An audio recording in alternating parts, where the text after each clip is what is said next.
Travel है कि where do we want to take the salaried class. My perspective and prime minister's perspective, हमारी बहुत कोशिश थी कि जितनी हम रिलीफ दे सकें हम दे दें। जितनी फिस्कल स्पेस है उसके मुताबिक हम जा सकते हैं। Government expenditure has gone up by 1.9%। जो इन्फ्लेशन है वो तो हेडलाइन इन्फ्लेशन अभी भी 7.5% है। कुछ अखराजात हमने बढ़ाए हैं बिकॉज उनकी इस वक्त मुल्क को ज़रूरत है।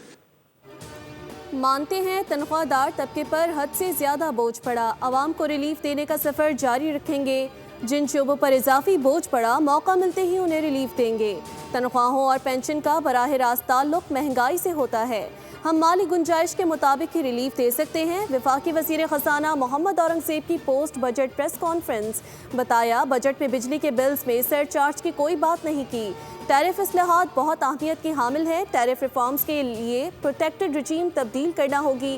टैरिफ रजीम को 4% से ज़ायद कमी की तरफ लेकर जाएंगे। स्टेट बैंक के साथ अपने घर बनाने वालों के लिए कर्जा स्कीम ला रहे हैं। छोटे किसानों को कर्जा जात दिए जाएंगे। हुकूमत ज़राअत की ग्रोथ के लिए बहुत अहम इक़दामात उठा रही है।